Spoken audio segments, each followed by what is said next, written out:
Bonjour tout le monde et bienvenue dans une nouvelle épisode où on va voir un nouveau problème qu'on va résoudre, un problème bien sûr combinatoire qu'on va résoudre à l'aide de Simplex. Notre problème aujourd'hui, c'est le problème de multiples voyageurs de commerce, MTSP. Ça veut dire Multiple Traveling Salesman Problem. C'est une branche de VRP et de TSP, c'est entre les deux, entre le TSP et le VRP, Vehicle Routing Problem. Ou le Vehicle Routing Problem, on peut trouver des contraintes de capacité de véhicule, alors que dans notre cas de multiples voyageurs de commerce, on a un cas de véhicule avec une contrainte de capacité illimitée. On considère qu'il est illimité. Alors ici, on a seulement plusieurs voyageurs qu'on va leur choisir le parcours. Ce parcours doit bien sûr avoir le minimum des coûts. Un coût minimum ou bien une distance minimale. On va utiliser un modèle mathématique où bien sûr qui va définir notre fonction objectif. Notre fonction objectif, c'est la somme des coûts des XIJ.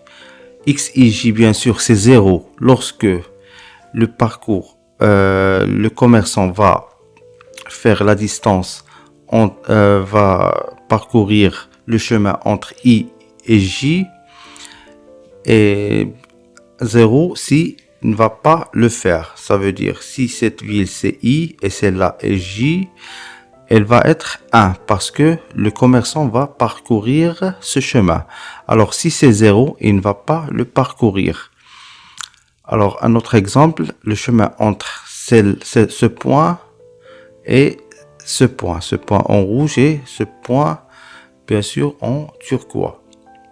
On peut dire que c'est 0 parce que le commerçant ne va pas parcourir ce chemin.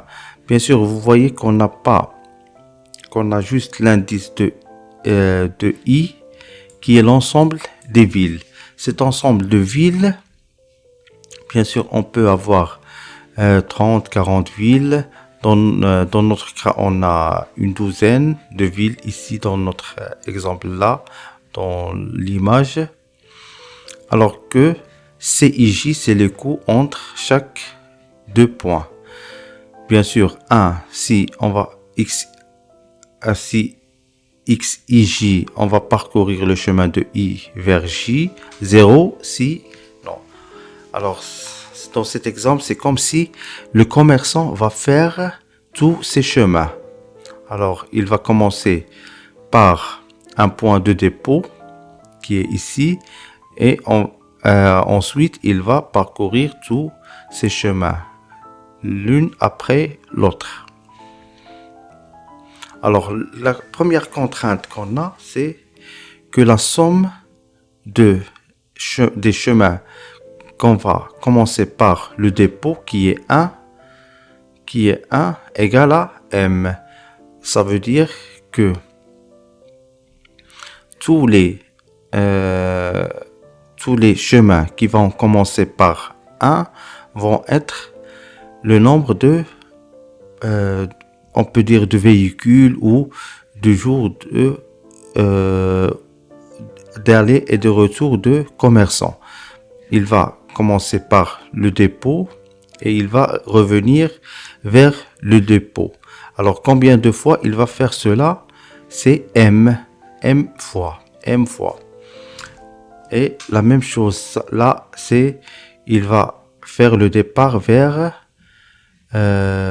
pour parcourir le premier chemin, chaque chemin. Ici, c'est pour le retour. XI1 égale M, ça veut dire il va retourner 5 fois vers le dépôt. Il va faire le départ 5 fois du dépôt et il va revenir 5 fois vers le dépôt.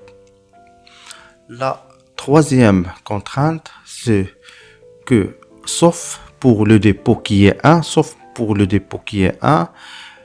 le commerçant va parcourir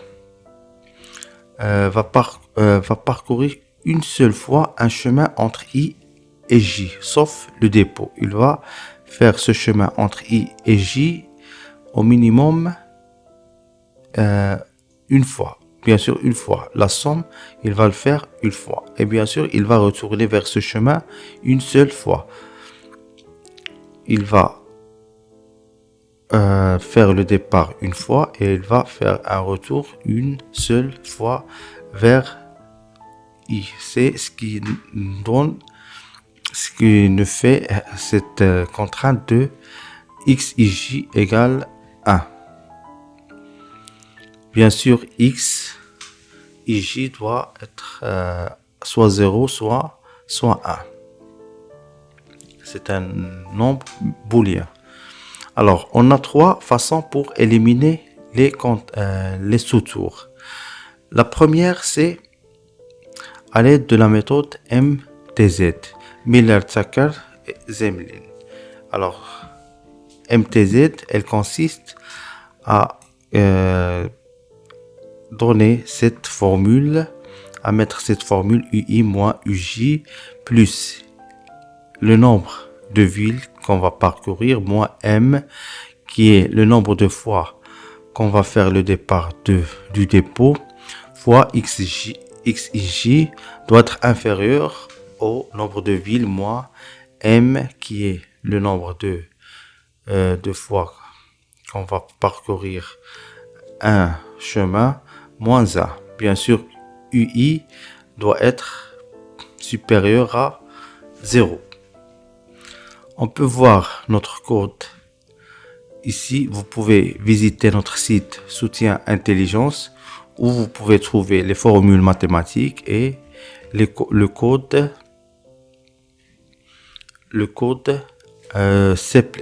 Seplex. Alors, vous pouvez bien sûr faire copier le code à l'aide de ML ou Text Command. C'est pour utiliser ce code dans vos fichiers LaTeX. Alors, voici le code de multi-TSP MTZ. C'est celui-là. Ici, on va définir le nombre de villes. Dans notre cas, on va choisir 20 villes. M, le nombre de fois, le nombre de chemins. Un range ville, c'est le set des villes. De 1 vers le nombre de villes, c'est un rangement de villes de 1 vers 20. Bien sûr, le coût, on va prendre des nombres aléatoires entre I et J. Chaque trajet entre I et J va coûter un nombre aléatoire entre 0 et 210. Alors, les variables qu'on a, on a le premier variable, c'est XIJ. C'est un nombre booléen. C'est un variable. On l'indique par ce mot-clé devar, booléen XIJ. Ensuite, U qui va nous indiquer le classement des chemins UI, et ça sera un nombre bien sûr positif plus grand que 0. C'est pour cela on a mis int integer pour integer plus c'est pour qu'on dit au programme qu'il est supérieur bien sûr ou égal à 0. Alors, la fonction objectif, c'est la somme de IJ, la somme de I et la somme de J, de CIJ fois XIJ. C'est ce qu'on peut retrouver ici. CIJ fois XIJ. Subject to sum J. Alors que ici, ces deux points, c'est pour la condition. La condition J supérieure à 1, X1, J égale M pour indiquer cette formule. Alors, bien sûr, J appartient à I, sauf 1. C'est pour cela on a mis cette condition J supérieur à 1. On peut faire J différent de 1. C'est pour que tous les parcours qui vont commencer par 1 vers J vont égal à M. Bien sûr, 1 doit être égal à 0. Somme I sauf I supérieur à 1, c'est tous les retours vers le dépôt égal à M. Dans notre cas, c'est 5 fois. On aura 5 retours vers 5 allées depuis le dépôt, 5 départs du dépôt et 5 retours vers le dépôt. Bien sûr, on a ajouté cette formule qui indique que XII égale 0. Ça veut dire il ne va pas faire un aller-retour vers le même point. Il ne va pas aller et retourner vers le même point ici. XII égale 0. Alors, la dernière contrainte, avant la contrainte du sous-tour, elle nous indique que la somme des I, alors la somme des I pour XIJ égale 1. Alors que, sauf pour bien sûr 1. Alors, on retourne vers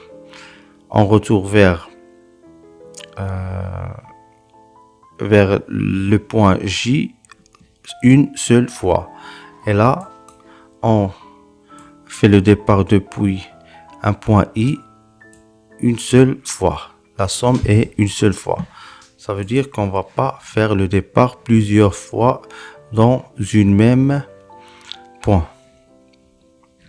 Et on va pas faire le retour vers un point plusieurs fois. Ici, on peut retrouver la contrainte d'élimination des sous-tours.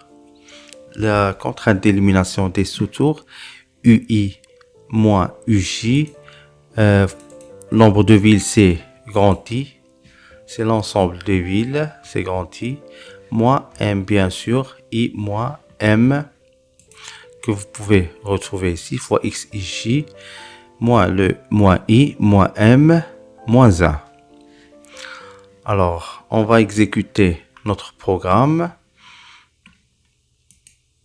Exécuter, configuration, première, alors, et on va retrouver les chemins. Bien sûr, on a mis un code ici pour nous afficher les chemins de notre solution. Alors, le premier chemin, il commence par le nœud 3, la troisième nœud. Alors, on peut voir que les U1, U2, c'est comme il fait un classement un classement pour les points visités. Celle-là, c'est la 14e point qu'il va être visité, c'est la 9e nœud. Alors, on commence par la 3e point, vers la 18e, vers la 7e, vers la 5e. Et les U, ils nous font les classements. Ça veut dire la 17e point, c'est la 11e à visiter. La 20e nœud, c'est la 12e à visiter. Et ainsi de suite. C'est pour le premier trajet, on a 14 nœuds. Et la dernière, c'est la 9e nœud. Alors, 14 plus 1 c'est 16, plus 2 c'est 18, plus 1 c'est 19. Et le premier nœud du dépôt, c'est 20. Alors, on a 20 villes. La première, c'est pour le dépôt. Et les 5, c'est pour... et les autres, ce sont des nœuds à visiter qu'on peut retrouver ici. Alors, je vous remercie de votre attention. Et au prochain vidéo, où on va expliquer la deuxième façon pour éliminer les sous-tours graves, et pour la dernière vidéo, on va voir l'élimination des sous-tours à l'aide de DFJ. Je vous remercie de votre attention et à la prochaine. À bientôt.